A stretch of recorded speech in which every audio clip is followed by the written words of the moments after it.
Hello! Are you new here?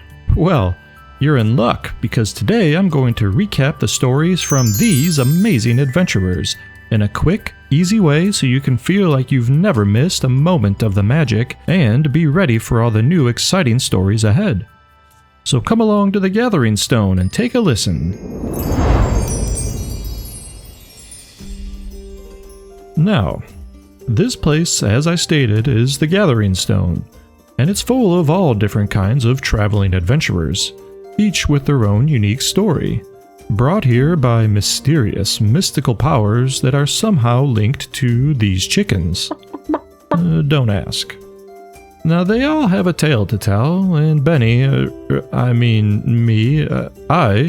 relay them to you each week.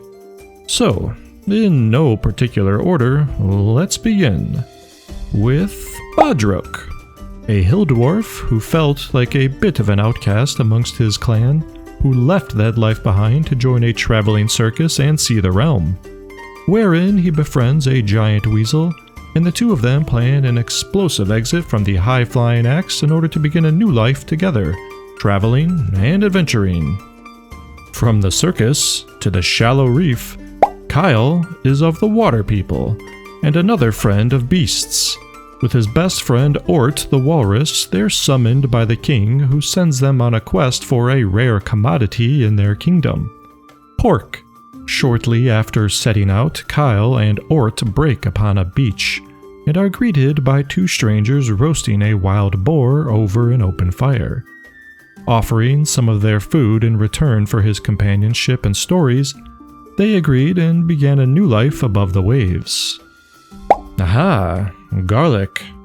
A goblin who's a bit of a wild man that loves heavy metal and has an epic adventure while on the search for a magical weapon, which puts him face to face with a giant, fierce opponent not willing to part with its trinket. Through which, Garlic finds himself unceremoniously dropped at our doorstep. Now, if Garlic is an energetic spaz, the opposite is true for our next traveler. Mogru was the protector of an otherworldly woodland realm that was full of rare and mystical creatures, but was encroached upon by poachers looking to trap, hurt, and sell. While dealing with the poachers, Mogru came across a symbol on their bags which led him to the Gathering Stone. Heading off to a coastal region now, Flambe is a chef who struggled with selling his cuisine to the locals, as they weren't apt to try monster-related delicacies, of which Flambe specialized in. He was approached by a short-robed figure who pointed him to a place where his skills might be more accepted. Nyx, another shunned outcast who sought betterment for himself and whose voice is as unexpected as it is whimsical and magical. Next up, Charlie the Warlock, a bit of a mischief maker that was raised on the streets as a pickpocket. He tends to steal first, borrow he would say, and ask questions later, as a way to break the ice.